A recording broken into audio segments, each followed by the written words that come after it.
नमस्कार, बहुत स्वागत है आपका। मैं हूं आपके साथ सुमित शर्मा। जशपुर से बड़ी खबर है, जहां मिक्सचर फैक्ट्री में भीषण आग लग गई। फैक्ट्री की चौथी मंजिल पर यह आग लगी। आग लगने से लाखों का सामान जल गया है। मौके पर फायर ब्रिगेड की गाड़ी बुलाई गई है। कुछ महीने पहले भी फैक्ट्री में आग लगी थी। पत्थलगांव थाने के गोढ़ी कला गांव की घटना है। आग लगने के कारणों का अभी तक पता नहीं चल पाया है। आग बुझाने की कोशिशें लगातार जारी हैं। ये तस्वीरें आप देख रहे हैं, फैक्ट्री की चौथी मंजिल में ये आग लगी है और ऐसा बताया जाता है कि कुछ दिनों पहले भी आग यहां पर लगी थी। आग लगने से लाखों का सामान जल गया, लाखों का नुकसान हो गया है। मिक्सचर फैक्ट्री में ही आग लगी, चौथी मंजिल पर भीषण आग है। मौके पर दमकल की टीम, फायर ब्रिगेड की गाड़ी बुलाई गई है। आग बुझाने की कोशिशें लगातार जारी हैं। कुछ महीने पहले भी फैक्ट्री में इस तरीके से भीषण आग लगी थी।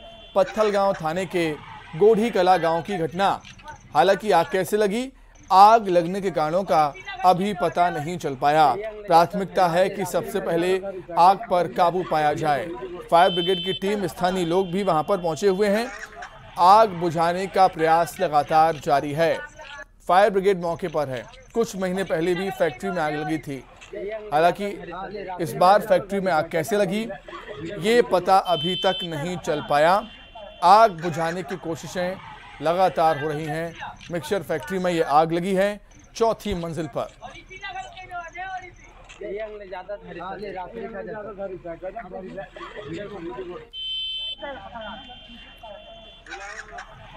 अब बात करेंगे सियासी खबरों की। कल पीएम मोदी छत्तीसगढ़ के चुनावी दौरे पर आए थे, कल फिर आएंगे। बीते कल 2 नवंबर को पीएम मोदी ने कांकेर में चुनावी सभा को संबोधित किया था।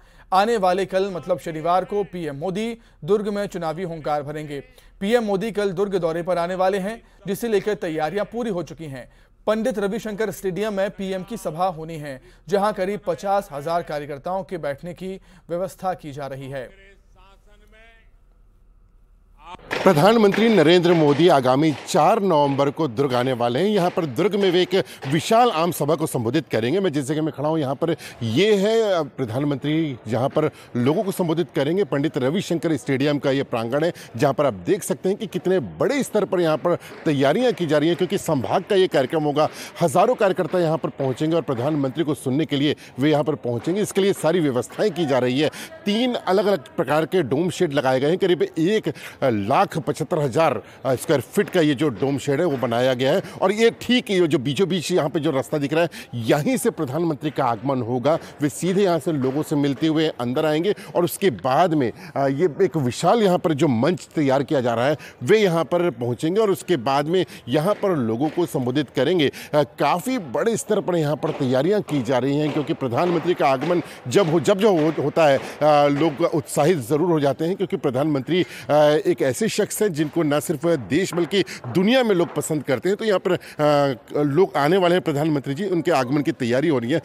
व्यापार प्रकोष्ठ के प्रदेश संयोजक कांतिलाल बोथरा जी हैं यहाँ पर हमारे साथ में, और वरिष्ठ यहाँ पर नेता जी भी, उनसे भी हम बातचीत करेंगे। किस तरह की तैयारियाँ हैं यहाँ पर? हमारे देश के यशस्वी प्रधानमंत्री जो कि चुनावी आम सभा को संबोधित करने वाले हैं, जिसकी व्यापक तैयारियां चालू है। यहाँ पर लगभग 25 से 30 हज़ार कुर्सियाँ इस पंडाल पे लग रही है। एक विशाल स्टेज यहाँ पर बनाया गया है, जिससे यहाँ पर लगभग विधानसभा के प्रत्याशी, दुर्ग जिले के और दुर्ग संभाग के 6-7 प्रत्याशी और ऐसा 12-13 प्रत्याशी यहाँ पर उपस्थित रहेंगे। जी, कितना खास होगा प्रधानमंत्री जी का आगमन? बहुत ही खास होगा सर। दुर्ग की पावन धरा में बहुत ही हर्ष का विषय है और उल्लास का विषय है। पब्लिक आतुर है प्रधानमंत्री जी को सुनने के लिए, और छत्तीसगढ़ में सरकार बनाएंगे, प्रधानमंत्री जी आएंगे। हम सभी के लिए ये उनके सौभाग्य की बात है, हम सबके लिए ये। तो ये देखिए, काफ़ी यहाँ लोग उत्साहित हैं और व्यापक स्तर पर यहाँ पर तैयारियाँ की जा रही हैं, क्योंकि न सिर्फ दुर्ग बल्कि पूरे संभाग के कार्यकर्ता यहाँ पर पहुँचेंगे। दूर दूर से आने वाले कार्यकर्ताओं के लिए अलग अलग तरह के यहाँ पर पार्किंग की भी व्यवस्था की गई है। करीब 6 पार्किंग की व्यवस्था की गई है, ताकि लोग वहाँ पर अपने वाहनों को खड़ा करेंगे, उसके बाद प्रधानमंत्री के इस कार्यक्रम में शामिल हो सकेंगे। तो कुल मिलाकर तैयारी पूर्ण हो गई। इंतजार किया जा रहा है प्रधानमंत्री के आगमन का, जिसके लिए लोग बेसब्री से इंतजार कर रहे हैं। न्यूज़ 18 छत्तीसगढ़ के लिए दुर्ग से मिथिलेश ठाकुर। कांग्रेस संचार प्रमुख सुशील आनंद शुक्ला ने बीजेपी पर निशाना साधा और कहा कि केंद्रीय नेताओं ने झूठ बोलने और कांग्रेस को कोसने के अलावा कुछ नहीं किया। दोनों ही दलों के केंद्रीय नेता आते हैं। अब चूंकि भारतीय जनता पार्टी की केंद्र में सरकार है तो उनके केंद्रीय नेताओं से अपेक्षा की जाती है कि छत्तीसगढ़ आएंगे तो कुछ बताएंगे, कुछ अपने उपलब्धियों के बारे में बताएंगे। 10 साल उन्होंने किया है, लेकिन इनके केंद्रीय नेता सिर्फ यहाँ पे झूठ बोलना, कांग्रेस की सरकार को कोसने के अलावा उनके पास अपनी उपलब्धि के नाम पे कुछ नहीं है। छत्तीसगढ़ के चुनावी रण में अमित शाह का सबसे बड़ा मास्टर स्ट्रोक है धान, जो प्रदेश की चुनावी राजनीति की धुरी बनी हुई है। और इस मुद्दे पर घोषणा पत्र के जरिए अमित शाह ने सत्ताधारी पार्टी कांग्रेस पर बढ़त बनाने की पुरजोर कोशिश की है। छत्तीसगढ़ बीजेपी का चुनावी घोषणा पत्र जारी करते हुए केंद्रीय गृह मंत्री अमित शाह ने बड़ी घोषणा की। उन्होंने बीजेपी सरकार सत्ता में आने पर 3100 रुपए प्रति क्विंटल धान खरीदी की घोषणा की है। वहीं 21 क्विंटल प्रति एकड़ धान खरीदी का वादा भी किया। इस मौके पर अमित शाह ने बघेल सरकार पर सिर्फ 500 रुपए प्रति क्विंटल धान पर देकर 2700 रुपए क्विंटल की वाहवाही लूटने का आरोप लगाया और कहा कि 2200 रुपए केंद्र की मोदी सरकार देती है। क्विंटल प्रति एकड़ धान 3100 रुपए के मूल्य से हम खरीदते हैं। एक मुफ्त भुगतान उसका कर किसान को इसकी राह नहीं देखनी। मैं यहां पर एक स्पष्टता जरूर करना चाहूंगा छत्तीसगढ़ की जनता के सामने कि अभी 2700 रुपया जो मिल रहा है छत्तीसगढ़ की जनता को, इसमें से 2200 रुपया मोदी जी भेज रहे हैं और बघेल साहब 500 रुपया अंदर डालकर। गृहमंत्री ने बीजेपी के घोषणा पत्र में हर उस मुद्दे को छूने की कोशिश की जिससे प्रदेश के हर वर्ग के वोटर्स को अपनी तरफ खींचा जा सके। बीजेपी ने अपने घोषणा पत्र के जरिए कांग्रेस की हर घोषणा की काट खोजने की पुरजोर कोशिश की है, जिसमें आधी आबादी यानी प्रदेश की महिलाओं पर खास जोर दिया गया है। वहीं युवाओं को भी लुभाने की पुरजोर कोशिश की गई। मोदी जी ने गैस का कनेक्शन दिया है।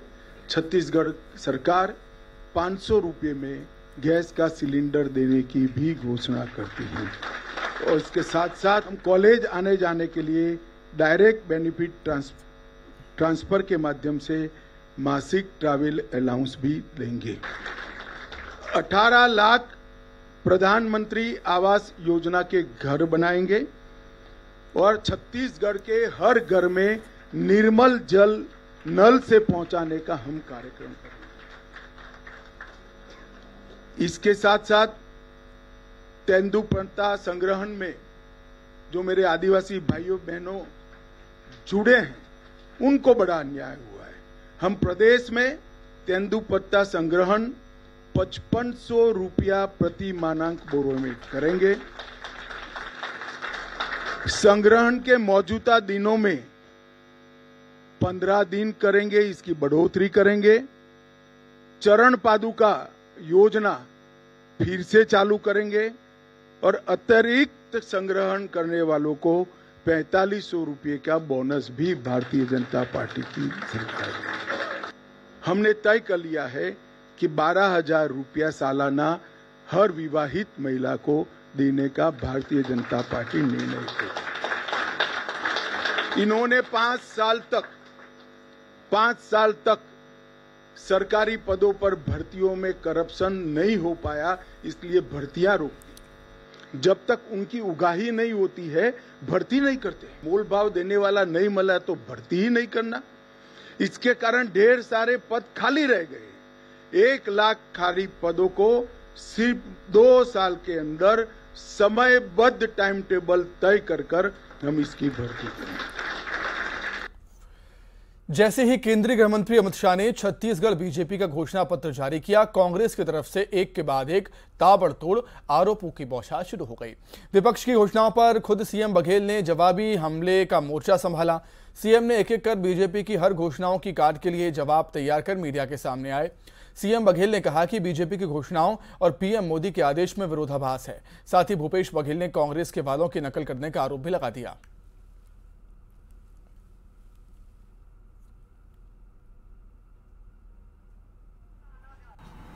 इसमें मोदी जी की गारंटी लिखा है।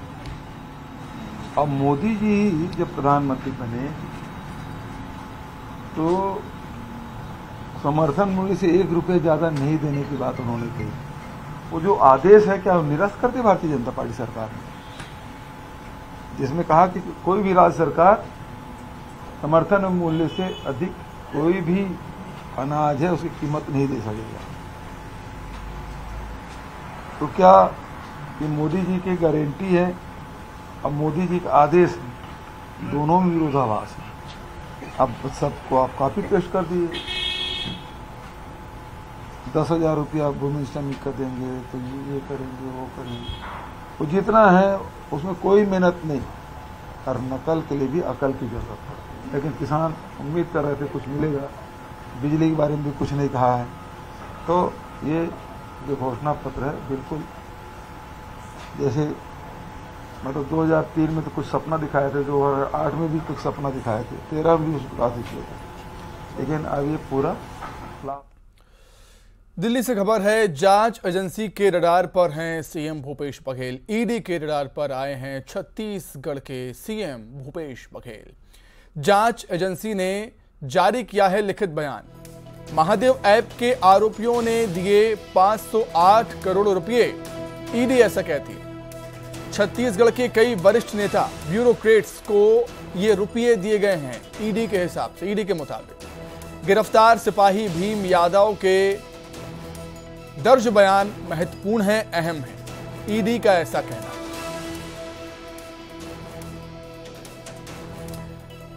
तो चुनावी माहौल में ईडी का ये बयान काफी गंभीर है, काफी अहम है। अब संकेत ये भी दे दिए हैं ईडी ने कि ईडी के रडार पर सीएम भूपेश बघेल भी आ सकते हैं, क्योंकि जांच एजेंसी ईडी ने लिखित बयान जारी किया है। महादेव ऐप के आरोपियों ने 508 करोड़ रुपए दिए, ईडी ये कह रही है। और वो रुपए किसको दिए हैं? छत्तीसगढ़ के कई वरिष्ठ नेता और ब्यूरोक्रेट्स को। जी हां,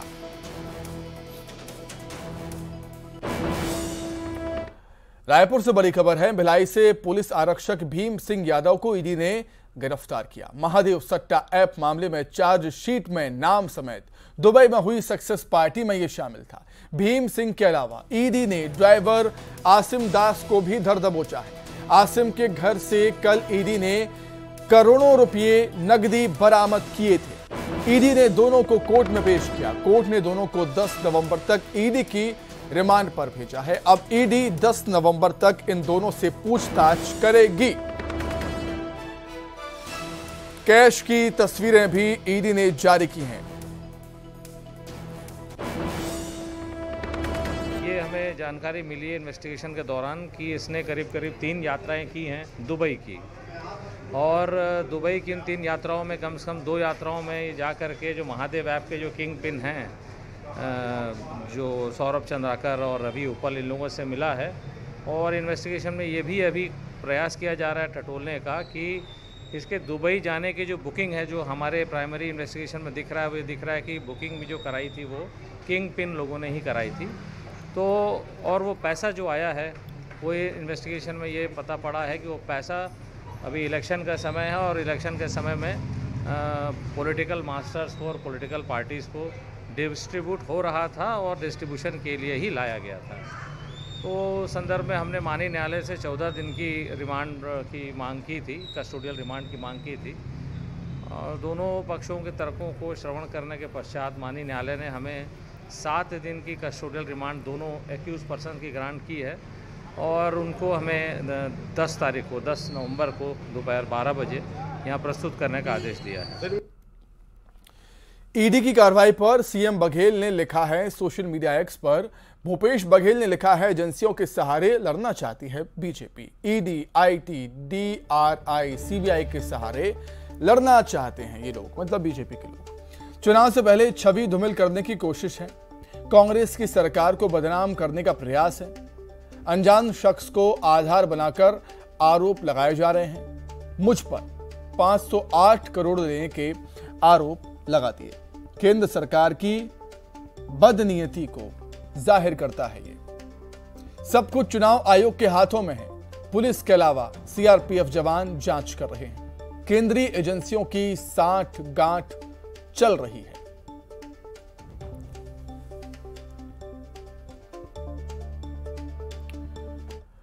ईडी की कार्रवाई पर सीएम भूपेश बघेल का बयान भी सामने आया। कहा कि इससे बड़ा मजाक और कुछ भी नहीं हो सकता। आप किसी सूबे के मुख्यमंत्री के खिलाफ किसी आदमी पर दबाव डालकर मारपीट कर बुलवा दो। हमने महादेव बैटिंग ऐप पर पूरे देश में सबसे ज्यादा 500 से ज्यादा गिरफ्तारियां की हैं। कि आप किसी सूबे के मुख्यमंत्री पे किसी आदमी से मार पीट के या दबाव डाल के बुलवा दो, मैं किसी को पकड़ लूं और बोल दूंगा यदि प्रधानमंत्री का नाम लेने के लिए, तो क्या प्रधानमंत्री से पूछताछ करेंगे? मतलब किसी की इज्जत उछालना बहुत आसान हो गया है। सर, आपने कहा कि आपको परेशान किया जा रहा है, तो वो तो है ही। अगर ये परेशानियां नहीं होती, ये परेशान। तो उधर छत्तीसगढ़ के डिप्टी सीएम टीएस सिंहदेव ने भी ईडी के सीएम पर दिए बयान पर प्रतिक्रिया दी। उन्होंने कहा कि जब से चुनाव की तैयारी चल रही है तभी से ये सब शुरू हुआ है, जैसे कि हमें उम्मीद थी ईडी ऐसा कोई कदम उठाएगी जिससे कांग्रेस को नुकसान हो। अब भूपेश बघेल की छवि धूमिल करने के लिए दूसरी कहानी गढ़ी जा रही है, बनाई जा रही है। क्या इसमें कोई सच्चाई है? क्या ये कदम आलोचना के योग्य है? आप फिर आरोप लगा रहे हैं। कौन आरोप लगा रहे हैं? देश के प्रधानमंत्री, देश के गृह मंत्री, सरकार में बैठे हुए लोग, ईडी के माध्यम से आरोप। आप तथ्य पेश करिए ना और कार्रवाई करिए। कहां तथ्य है? हम लोग पूरी तरीके इस मामले में भूपेश भाई के साथ हैं। जब आरोप बेबुनियाद हैं, आप किसी के चरित्र हनन करने के प्रयास में चुनाव के पहले ये षड्यंत्र कर रहे हैं, ये निंदनीय। वहीं पूर्व सीएम डॉक्टर रमन सिंह ने कहा कि जो सुबह प्रमोद में थे, शाम को असीम भ्रष्टाचार में संलिप्त सिद्ध हुए हैं। भ्रष्ट दाऊ ने सोचा कि छत्तीसगढ़ में पैसे के बल पर चुनाव लड़ेंगे, लेकिन वो भूल गए कि भ्रष्टाचारी को किसी पद पर रहने का अधिकार नहीं है। तो दस्तावेज प्रस्तुत कर दिया ईडी ने, अब बचा ही क्या? किसी राज्य के मुख्यमंत्री के लिए इससे ज्यादा शर्मनाक बात और क्या हो सकती है कि प्रमाण के सहित दस्तावेज में 508 करोड़ लेना बताया गया है और असीम दास की गिरफ्तारी होती है, 5 करोड़ 7 लाख रुपए उसके जब्त होते हैं, वो नाम बताता है और वहां तक पहुंच होती है। तो अब तो मामला बिल्कुल सामने आ गया, स्पष्ट हो गया। तो ये निश्चित रूप से किसी व्यक्ति के ऊपर इतना बड़ा आरोप लगे तो उसे उस पद में रहने का अधिकार नहीं बचता। इससे पहले भिलाई में एक बार फिर ईडी ने छापा मारा। ईडी की टीम ने भिलाई के हाउसिंग बोर्ड के एक मकान में छापेमारी की और यहां से 5 करोड़ रुपए कैश जब्त किए। ईडी की टीम गुरुवार की देर शाम यहां पहुंची थी। जिस मकान पर रेड करनी थी उस पर ताला लगा हुआ था, जिसके बाद टीम ने पड़ोसी को गवाह बनाकर ताला तोड़ा। उसके बाद जब घर की जांच की गई तो पैसों के ढेर नजर आए। बताया जा रहा कि बाथरूम, चावल के बोरे और पलंग पर पैसों के बंडल मिले। रुपये इतने ज्यादा थे कि ईडी की टीम को पैसों की गिनती के लिए बैंक से नोट गिनने वाली मशीन मंगवानी पड़ी। बताया जा रहा है कि जिस घर में ईडी की टीम ने दबिश दी थी उस मकान का मालिक असीम दास पेशे से ड्राइवर है। उसके पास इतनी बड़ी रकम कहां से आई, ये जांच का विषय है। बताया जाता है ये शख्स ऑनलाइन सट्टे के कारोबार से भी जुड़ा हुआ है। ऐसे में ये आशंका जताई जा रही है कि यह पैसा सट्टेबाजी के कारोबार से जुड़ा था, जिसे विधानसभा चुनाव में खपाने की तैयारी थी।